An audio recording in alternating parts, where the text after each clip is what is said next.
अब CLO2 का हमारा जो टॉपिक है वो है expected value for E of x. अब इसके अंदर भी डिवाइड आता है कि हमारे पास या तो डिस्क्रीट डेटा दिया हुआ होगा या कंटिन्यूस डेटा दिया हुआ होगा। जैसे हम रैंडम वेरिएबल के अंदर डिसाइड कर रहे थे कि डिस्क्रीट में क्या करना है और कंटिन्यूस में क्या करना है। डिस्क्रीट में हम लोग कोई फॉर्मूला लगा रहे फंक्शन के ऊपर और कंटिन्यूस के अंदर हम इंटीग्रेशन ले रहे थे। अब इधर तकरीबन वही काम करना है हमें, बस स्लाइट डिफरेंस है। अगर हमारे पास डिस्क्रीट डेटा आया है, जैसे गैप्स हैं 0 फिर 1 फिर 2 फिर 3, ये गिवन है तो ये डिस्क्रीट है। और फिर इसका अलग मेथड होगा सॉल्व करने का। कंटिन्यूस अगर है कि 0 से 1 तक पूरी टाइमलाइन दी हुई है, फिर 1 से 2 तक यानी इंटरवल्स जो दिए हुए हैं वो, जिसके अंदर गैप नहीं आ रहा, वो कंटिन्यूस है। डिपेंडिंग ऑन दैट अलग तरीके की टेक्निक्स लगेंगी। अगर डिस्क्रीट आ जाता है, डिस्क्रीट के अंदर हम लोग ये कर रहे थे कि हमारे पास जो सम ऑफ एफ ऑफ एक्स हम ले रहे थे, नॉर्मल जो काम था। अब हम इसके अंदर एक एक्स करेंगे, एक्स को ऐड कर देंगे। हमारा जो ई ऑफ एक्स फाइंड करना है हमें, उसके अंदर हम summation x into F of x, यानी फंक्शन की जो भी वैल्यू आ रही होगी उसके सामने एक्स की जो एंट्री होगी। जैसे फॉर एग्जांपल जब x 0 है तब फंक्शन की वैल्यू 20 आ रही है, तो हम 0 मल्टीप्लाइड बाई 20 कर देंगे सिर्फ उस एंट्री के लिए। फिर अगली एंट्री पे x और एफ एक्स जो भी आ रहे होंगे उन्हें ऐड मल्टीप्लाई करते जाएंगे, फिर आखिर में सबका सम ले लेंगे। इसका टेबल बना लेंगे तो ज़्यादा आसानी होगी हमें। उसके अलावा फिर हमें वेरिएंस निकालनी है। वेरिएंस के अंदर है कि ई ऑफ ई एक्स स्क्वायर्ड निकालना है। एक्स स्क्वायर्ड में बेसिकली ऊपर में हम एक्स सब्स्टिट्यूट कर रहे थे, यहाँ पे हम एक्स स्क्वायर्ड सब्स्टिट्यूट कर देंगे। जो भी एक्स की एंट्री होगी उस पर स्क्वायर लगा के मल्टीप्लाई कर देंगे फंक्शन की वैल्यू से। माइनस ई ऑफ एक्स, जो भी हमने ऊपर निकाला होगा उसका स्क्वायर्ड। ये याद रखना कि ये वाली वैल्यू माइनस में नहीं आ सकती और माइनस में नहीं आएगी। अगर माइनस में आ रही है तो या तो इन दोनों वैल्यूज़ को आगे पीछे कर दिए या कैलकुलेशन में कोई गलती है, ये याद रखना। और ये था डिस्क्रीट के लिए। अब कंटिन्यूस की बात करते हैं। कंटिन्यूस के अंदर हमें इक्वेशन मिलती थी जी ऑफ एक्स, जिसके ऊपर हम इंटीग्रेशन अप्लाई करते थे लोअर और अपर लिमिट के हिसाब से। सही है। अब हम इंटीग्रेशन उसी इक्वेशन पे अप्लाई करेंगे, बस हम लोग इक्वेशन के अंदर एक एक्स ऐड कर देंगे और इसे इंटीग्रेट करना पड़ेगा। अब इसकी इंटीग्रेशन के अंदर एक्स जो एंटर हुआ है उसकी वजह से हमारे पास यहाँ पे थोड़ी सी कॉम्प्लेक्स हो सकती है आगे का इंटीग्रल। इसके अंदर हमें बाय पार्ट्स का भी फॉर्मूला लगाना पड़ सकता है या फिर कोई फंक्शन भी बन रहा हो सकता है, तो इंटीग्रेशन यहाँ पे थोड़ी सी स्ट्रॉन्ग करनी पड़ेगी। फिर वेरिएंस का वही फॉर्मूला है ई of X squared minus E of X squared. सही है। अब कंटिन्यूस के अंदर ये बात है कि हमारा जो ई ऑफ एक्स निकलेगा ये 0 और 1 के बीच में होगा, ये माइनस में नहीं हो सकता और 1 से बड़ा नहीं हो सकता, ये बात है। और वेरिएंस के अंदर जो एक्स स्क्वायर्ड चाहिए, हम एक्स की जगह बस एक्स स्क्वायर्ड यहाँ पे एंटर करेंगे। ये थी इसकी वर्क फ्लो। इसके बाद 4.1 शुरू करते हैं। 4.1 में बेसिकली हमें ये टेबल प्रोवाइड किया हुआ है। एक्स की 3 वैल्यू दी हुई है, फंक्शन की 3 वैल्यू दी हुई है। कहा है जब एक्स 0 है तब फंक्शन की वैल्यू आ रही है। अब पहले डेटा देख लेते हैं। डेटा में नज़र आ रहा है कि 0 और 1 के बीच में गैप है, तो ये डिस्क्रीट है। अब डिस्क्रीट के अंदर हमने बात की थी कि हमें x into F of x चाहिए। सही है। x into F of x का कॉलम बना लेते हैं। सही है। जब 0 मल्टीप्लाई बाय 41 होगा 0 हो जाएगा, 1 मल्टीप्लाई 0.37 होगा, ये चेंज रहेगा। अब 2 इंटू 0.16, तो ये हो जाएगा 0.32। सही है।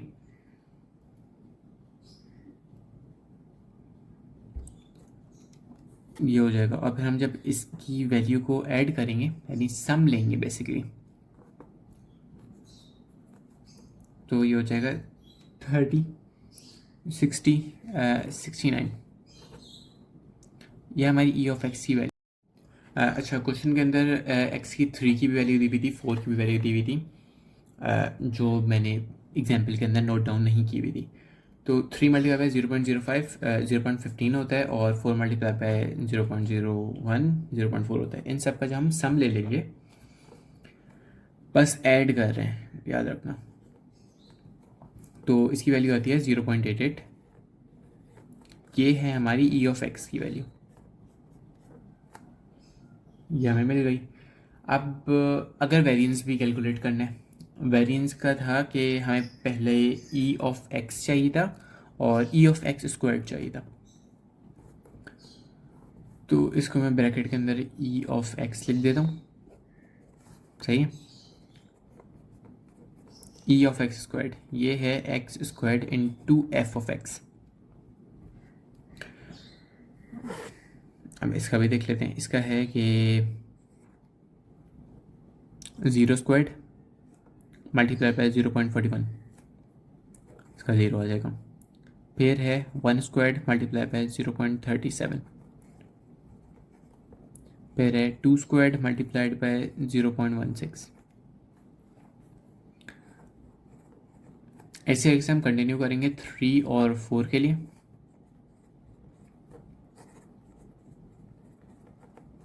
जीरो पॉइंट 0.05 से आता है 0.45, और 4 के अंदर 0.01 से मल्टीप्लाई करने के बाद आता है 0.16। अब ऐसी सारी वैल्यू हो गई। इन सब का सम ले लेते हैं। इन सब का सम जब हम लेंगे तो हमारे पास वैल्यू आएगी 1.62। तो ये हमारा ई ऑफ एक्स स्क्वायर्ड के बराबर। वेरिएंस ने कहा था कि हम ई ऑफ एक्स स्क्वायर्ड को माइनस करेंगे बेस वाली वर्जन से और इसका स्क्वायर लेंगे।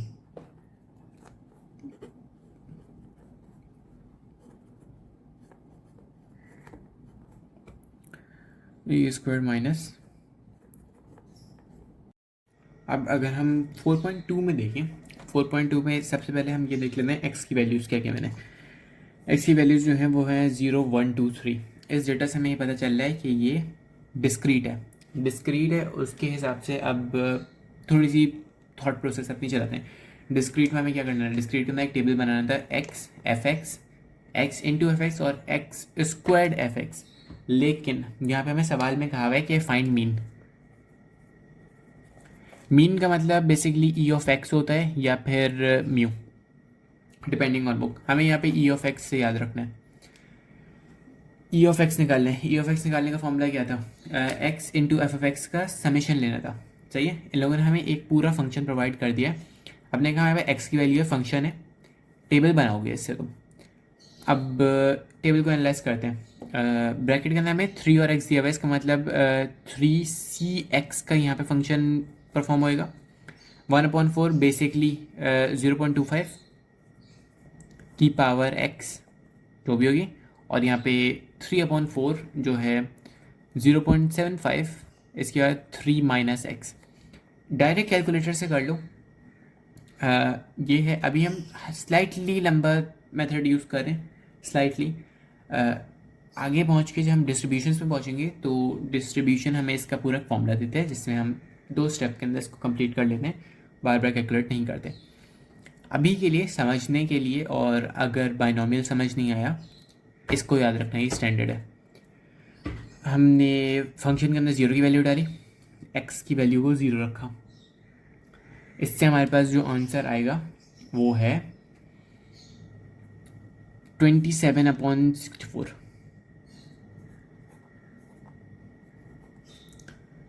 सही है। फिर अब जब 1 रखा है, 1 रखने पर 27/64 फिर से। सही है। इसके बाद हमारा x2 रखने पे जो आ रहा है वो है 9/64, और आखिरी वाले के अंदर 1/64। ये हमारे पास x की वैल्यू हो गई, f ऑफ x की वैल्यू हो गई। अब x into F of x बस निकालना है। या तो पूरा लंबे लंबे फॉर्मूले लिख लो या टेबल के थ्रू कर लो, टेबल के थ्रू ज़्यादा आसान और ऑर्गेनाइज्ड है। 0 से कुछ मल्टीप्लाई होता है 0 हो जाता है, 1 से कुछ मल्टीप्लाई होता है, नो चेंजेस, 27/64। यहाँ 2 से मल्टीप्लाई होगा तो ये ऊपर वाली वैल्यू 18/64 बन जाएगी और इधर से 3/64 बन जाएगी। इनका सम ले लो, सही है। इनका हम सम लेंगे तो होगा 20, 30, 48।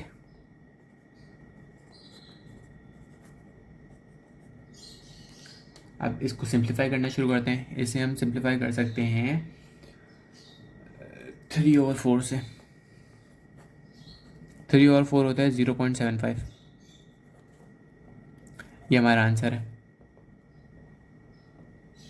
इतना छोटा सा 4.2। हमें सिर्फ ऑर्डर ऑफ वर्किंग याद रखनी है। ऑर्डर वर्किंग आती है। सबसे पहले अपने एक्स की वैल्यूज़ देखो, डिस्क्रीट है कंटिन्यूस है। अगर डिस्क्रीट है टेबल बनाना शुरू कर दो एक्स एफ ऑफ एक्स का। उसके बाद देखो कि रिक्वायर्ड क्या है। यहाँ पे मीन था, मीन के अंदर हम x into F of x बनाते हैं। अगर हमें वेरिएंस भी पूछी हुई होती तो यहाँ पे x squared into F of x का बनता। वेरिएंस के अंदर हम इसको माइनस कर देते हैं। Variance X equals to X squared F of X minus X F of X squared. इससे हमारे पास वेरिएंस भी आ जाती। एक कॉलम का फ़र्क है। थोड़ा सा लंबा मैंने कहा है लेकिन 5 मिनट में हो जाएगा। प्रैक्टिस रखनी है बस थोड़ी सी। और हर सवाल का बस ये देख लो कि स्टेप्स को किस तरीक़े से लेने, तो भी बहुत आसानी होगी। अब हमारे पास है 4.11। 4.11 है कंटिन्यूस का। अगर हम डेटा देखें, डेटा के अंदर पता चलता है कि 0 से 1 तक सिर्फ एक रेंज दी हुई है, उसके अलावा कोई गैप नहीं बताया हुआ। इसके अंदर यूजेबल इक्वेशन जो हमें दिख रही है वो ये है। अब हमें ये पता चल गया कि कंटिन्यूस है और इसके अंदर एक्सपेक्टेड वैल्यू ऑफ एक्स मांगा हुआ है, बेसिकली ई ऑफ एक्स। तो इसके स्टेप्स क्या थे? इसके स्टेप्स थे कि हमारी जो इक्वेशन थी let's say F of x, हमें इसे इंटीग्रेट करना था, लेकिन इंटीग्रेशन के अंदर हमें एक एक्स को ऐड करना था। ये थी हमारी ई ऑफ एक्स इक्वेशन। अब इसकी लिमिट्स होंगी। तो यूजेबल इक्वेशन हमारे पास सिर्फ यही है 4/π 1 + x²। इसको यूज़ करते हो, इसके साथ x को ऐड कर दो। E of X is equals to integration लगी। इंटीग्रेशन की लिमिट्स क्या होंगी? यहाँ पे लिमिट्स दी हुई हैं 0 और 1। 0 लोअर लिमिट बन गई, 1 अपर लिमिट बन गई। x dot 4/π 1 + x² dx। हमारे पास ये इक्वेशन बन गई। अब इसको सॉल्व कैसे करना है? वही मैंने कहा था कि थोड़ी सी कम्प्लेक्स अब हमारी इंटीग्रेशंस बनेंगी। इस स्टेप के अंदर हमें इतना पता है कि 4 और पाई जो है ये कॉन्स्टेंट्स हैं, तो हम इसे इंटीग्रेशन के बाहर लेके आ सकते हैं। हम 4/π को बाहर ले आएंगे 1 0, तो ये इक्वेशन बढ़ जाएगी x/1 + x² dx। सही। अब इसको देखो, पावर रूल नहीं लग सकता, ln का भी रूल यहाँ पे नहीं लग रहा, तो हम इसको सब्स्टिट्यूशन मेथड से करेंगे। सब्स्टिट्यूशन मेथड में ये है कि नीचे वाली को u सपोज कर लेंगे 1 + x²। ये इंपॉर्टेंट है, हम इसी u की डिक्लेरेशन को यूज़ करेंगे लिमिट्स चेंज करने के लिए। जब भी सब्स्टिट्यूशन यूज़ करते हैं तो लिमिट्स भी चेंज होती हैं। तो ये u is equals to 1 + x²। अगर हम देखें कि इसको डेरिवेट कर दें, derivate du is equals to 1 0 हो जाता है और x² 2x हो जाता है डॉट dx। सही है, डेरिवेट किया हमने। अब अगर हम लोग 2 को उधर भेज दें और x को यहीं पे रखें तो हमारे पास आ जाएगा 1/2 du is equals to x dot dx। सही है। अगर हम इस लॉजिकली देखो, अगर इस पार्ट को तुमने कवर कर दिया है x डॉट dx, ये वाला x और ये dx 1/2 du के बराबर में, सही है, तो हम रिप्लेसिंग कर सकते हैं यहाँ से बहुत आसानी से। तो एक ये रिप्लेस होगा, एक ये रिप्लेस होगा। अब लिमिट्स चेंज करनी है। अपर लिमिट के लिए देखो, जहाँ पे x का 0 जो हमें चेंज करना है वो है u इज इक्वल्स टू 1 + 0² तो 1, और अपर लिमिट जो है वो है x equals to 1। u plus one squared जो कि है 2 के बराबर में। तो अब जो हमारी इंटीग्रेशन बनती है वो है 0 1 से रिप्लेस हुआ है और ये 2 से रिप्लेस हुआ है। 4/पाई हमारा बाहर कांस्टेंट है, इसे मत भूलना। इसको हमने 1/2 du से रिप्लेस किया है और यहाँ पे u है 1/u। अब 1/2 को हम लोग बाहर भेज सकते हैं, सही है। इसको बाहर भेजेंगे तो हमारा हो जाएगा 4/2 इंटीग्रल टू 1 और 1/u du। इसे इसके ऊपर हम लोग log n का फॉर्मूला लगा सकते हैं। log n से ये हो जाएगा 2/पाई ln u और फिर इसकी लिमिट जो है 2 और 1। अच्छा, यहाँ पे 2/पाई इस तरीके से आएगा, हमने 4.2 को सिंप्लीफाई किया 1 2, इससे कंफ्यूज नहीं होना। इसके ऊपर वैल्यूज अप्लाई करो।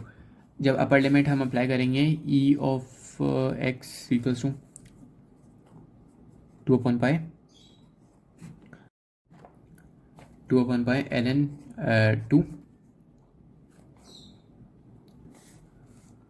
Minus ln 1। इसको ln 2 माइनस ln 1 ये होता है ln 2 और फिर 2/पाई। इसको कैलकुलेटर के अंदर सॉल्व करो तो ये होता है अप्रॉक्सीमेटली 0.441। अब 0.441 को तुम वेरीफाई कर लो कि ये 0 और 1 के बीच की ही कोई वैल्यू है, माइनस में भी नहीं है और 1 से बड़ी भी नहीं है। अगर इस रेंज के बीच में आ रही है तो सवाल सही किया हुआ है।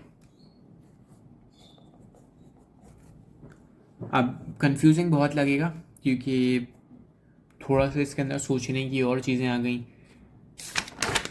और अब इंटीग्रेशन के अंदर भी अलग अलग याद करोगे, पूरा सब्स्टिट्यूशन क्या होता था, अलग अलग क्या होते थे, बाय पार्ट्स क्या होता था, ये है। लेकिन अगर इंटीग्रेशन आती है और स्ट्रॉन्ग है तो ये आसान है।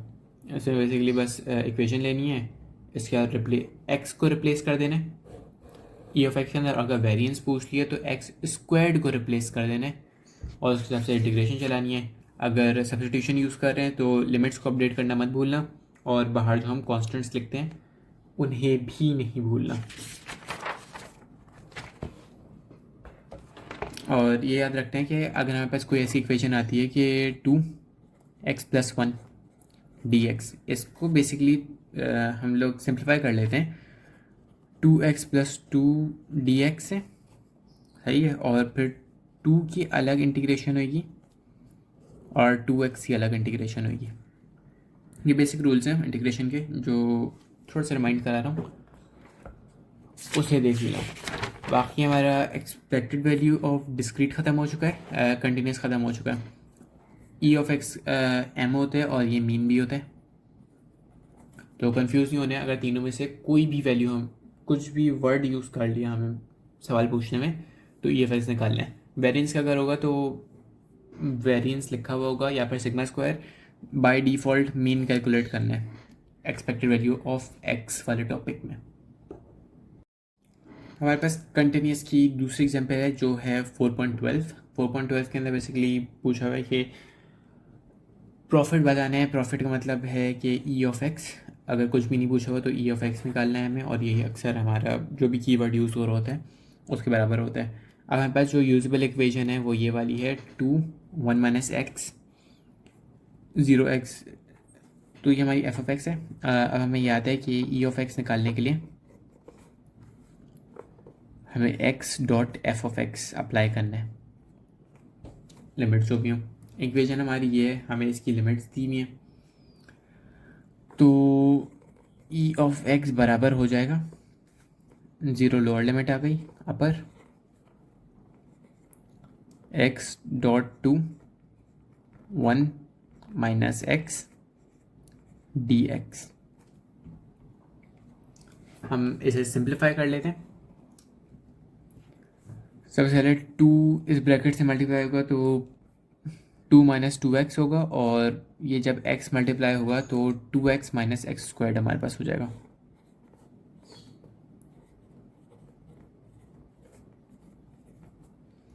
हमारे पास ये सिचुएशन अभी आई हुई है। अब ये है कि हम इनको अलग अलग तरीके से ट्रीट कर सकते हैं। इनके बीच में माइनस है, मल्टीप्लिकेशन नहीं है, इसका मतलब हम इसको दो पार्ट में कर सकते हैं। एक हम 2x को ट्रीट कर सकते हैं अलग से, और एक्स स्क्वायर्ड को ट्रीट कर सकते हैं अलग से। सही है, बल्कि 2x स्क्वायर्ड है ना, 2। यस। अब 2x का हमारे पास जो इंटीग्रल आता है, 2 का हम बाहर फेंक देते हैं, 2। उसके बाद आप x का लेंगे तो होगा एक्स स्क्वायर्ड अपॉन 2। 2 से 2 कट जाएगा तो एक्स स्क्वायर्ड होगा, माइनस बीच में आ गया, इधर फिर से 2 को बाहर भेज दो, 2x³ अपॉन 3, तो ये 2x³ अपॉन 3 हो जाएगा।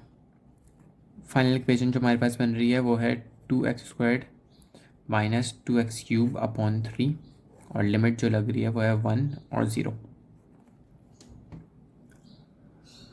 अब इसके अंदर e ऑफ x, यस, अब हम upper limit minus lower limit apply करेंगे, तो ये 1 का squared minus 2 1³ upon 3 minus 0 minus 2 0 3। इधर से हमारे पास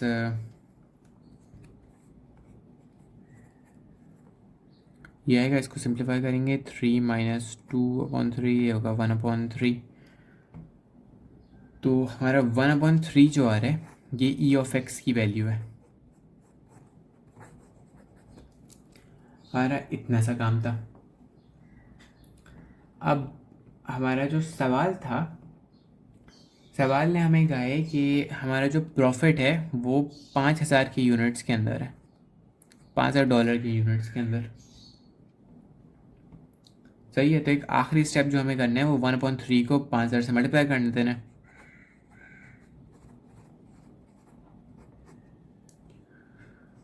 $1666.0, ये हमारा सवाल का स्पेसिफिक आंसर है, ये प्रॉफिट है हमारा जो बना है। इस वाले के अंदर आसान इंटीग्रेशन थी, तो आसान भी देखने के लिए मिल सकती है, बहुत मुश्किल भी देखने के लिए मिल सकती है, लेकिन इसके अंदर टेंजेंट और एंगल के जो चीज़ें वो अप्लाई नहीं हो रही। तो दो टेक्निक्स जो हमें देखनी है इंटीग्रेशन के अंदर, एक है सब्स्टिट्यूशन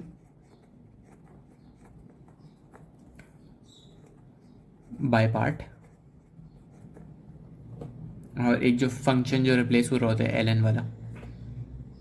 ये तीन चीज़ें जो जिसकी प्रैक्टिस कर लो इंटीग्रेशन के अंदर, ये टॉपिक निकालने के लिए।